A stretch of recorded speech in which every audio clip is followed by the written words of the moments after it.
Pete, my last comment is, I noticed we talked about, the distribution system and that we only have 4 known leaks. And I know that we have been operating in an emergency mode the last several months, and we're moving away from that.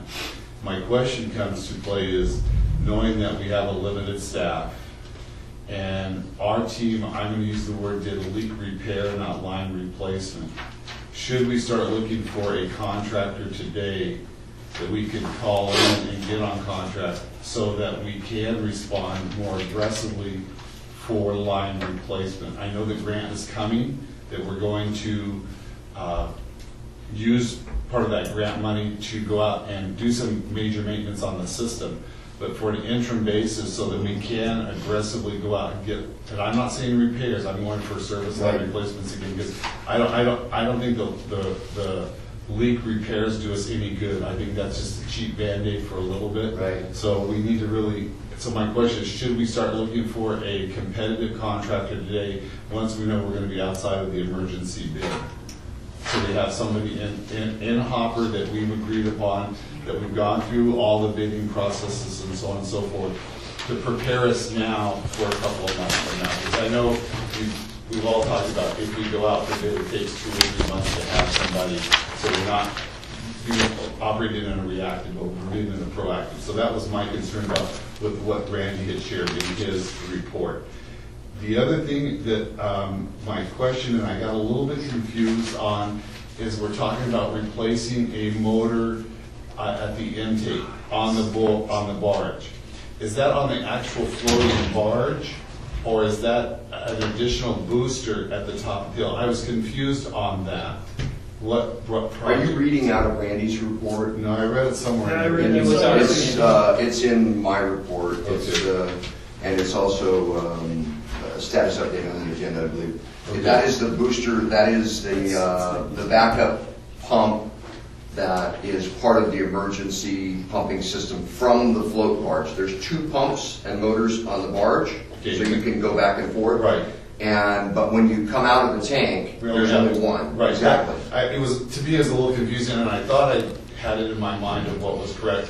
And I knew we bought a second booster pump and electric motor to have a backup at the tank, but the way it was communicated, I was not doing well at conveying the information. So thank you for the question. So what was before the second pump at the intake?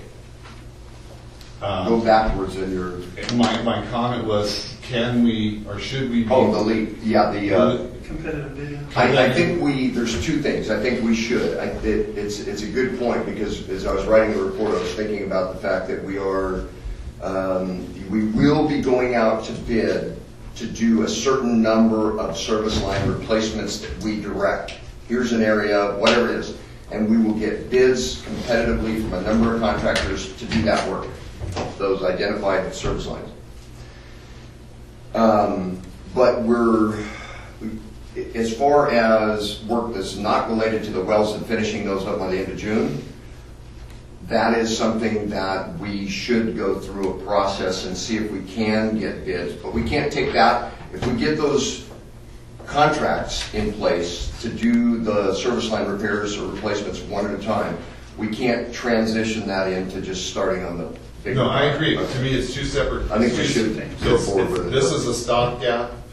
So if our team here does not, if we are tied up with the barge or tied up with this and tied up with that, we have somebody here to aggressively go out and fix those service lines to minimize the leaks, because if we have to go back on the wells for whatever reason, we can keep our water loss to a minimum.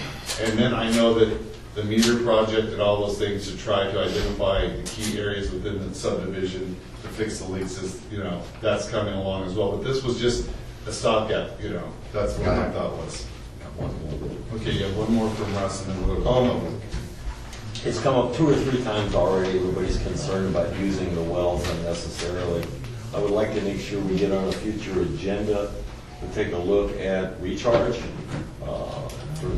For the public's knowledge, there's 2 different kinds of recharge. Surface recharge, when you spread water on the surface. An alternative way is when you have abundance, you can take treated water from the plant and send it straight back into the aquifer.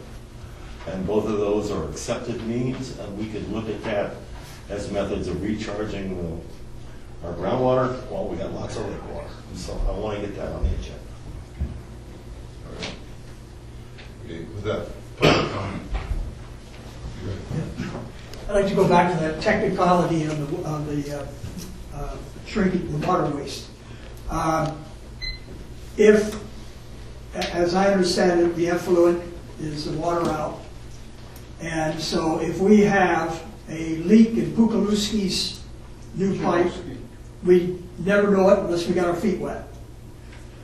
Just like the 30–40% waste that we had 10 months ago on the intake, that would never show up on these waste reports because of the technicalities. Just on this report, we have another report that takes those into consideration. And we don't show those to the public or to the board? We can, yeah, we can. We used to take the what water we bought minus what water we sold. That was a shrink. I didn't tell you where, Right. but it told you the shrink. Well, We stopped doing that when you came on board.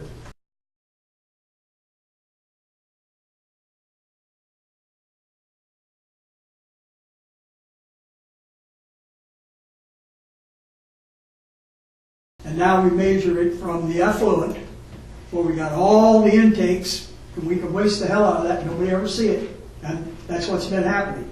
So when we look at 29% waste, that does not include the waste coming into the system.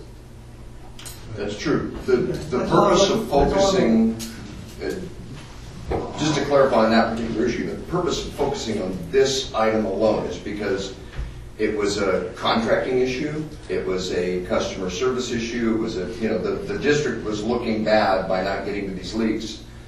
We also were running short on water supply, and with the groundwater wells being the only source of supply, having a 30% leakage rate was really concerning. Now that was, I mean, So you get rid of it but not reported it, right? That's cool. but Wes, please, come on. I apologize. It's- I apologize. Thank you. It's the board, we look at all the data between myself, Cindy, Randy. We focus on all of the various data. We get those readings we have since the beginning of the system. We look at that information. We know what we feel comfortable with as far as accuracy. We know where we needed to focus our effort, and this service line issue was the main focus at this time. As far as leakage between here and there and on the new well line and all that stuff, that is going to be, that is part of the whole thing all the time. That's how we determine whether we need to go look for a leak, is if we have a situation where there's a higher than normal loss rate. Because that line from intake to the treatment plant does have problems. Okay, just for clarification, knowing we had the major leak coming from intake at the lake over to the plant, we know the water there. But for the last 4 months, we've only been operating on the wells. And so my question is to answer, or to, I'll say, close the potential.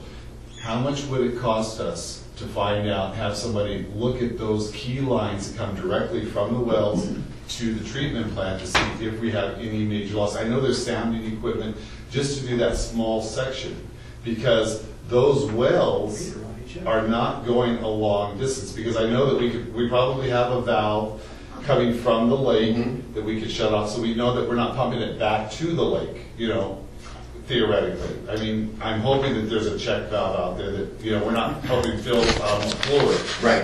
It has failed and it overflowed the tank, if you'll remember that. But there is, you're correct, Danny, that information is available at our disposal. We have that data right now. Okay, so where I'm going with this whole concept is, I'm trying to eliminate in my mind that from the wells, when they pump water out of the ground to the treatment plant, that we're the 30% hopefully is in between there and here.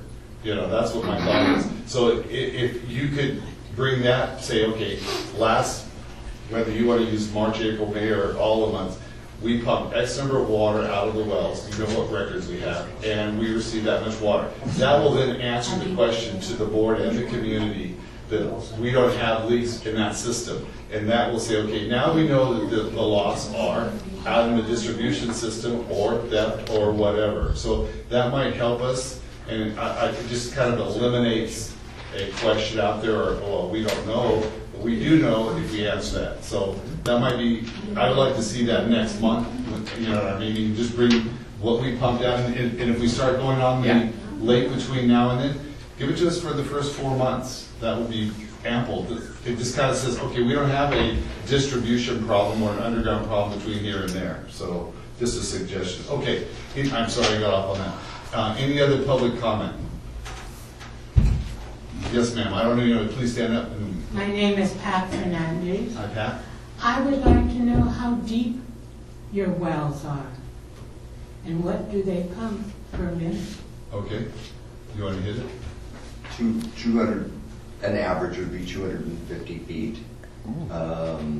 250 feet, I mean, the wells were drilled beyond that, but the pumps are set at about 250 feet, and the production is between 80 gallons a minute and 120 each. And what's the current average pumping water level where we're drawing from? Do you know? Oh gosh, I'd have to look at the data. 'Cause That's Okay, so what he's saying is the well is down to 250, but I just asked where the pumping water level is because it lets us know where our reserve is above the pump. So I don't. Each one is different. Right. I'd have to get you. That's the question I have. Each Okay. one is different. Yeah, each one is different, yes. The topography of the land. Yeah, and that's, for the sake of time, we can do an agenda item to talk about that testing that was done and what that means when we drill the wells and tested them so that we can determine what their production capability is. The last thing you want to do is put $500,000 into a well, and then 2 months into it, you're sucking dirt, you know? That's right. And so these were extensively tested because the state has to rate them. Anyway, that we have all of the data related to. Each one is like a person. They're all unique with their own characteristics. So they're not. It depends upon the topography. And the size- Well, it depends on the fissure that you tap into, Yes, the rock, yes. and if there's backup water behind it. If it's just a fissure that's a crack that's filled for between Lake McClure and Don Pedro, and you're sucking out of that crack, how quickly do you drain that crack? But in many cases, there are caverns, areas of limestone or whatever that might be providing backup water to fill that fissure. Like depending upon the gravel that is. Exactly, the subsurface Right. area, yeah.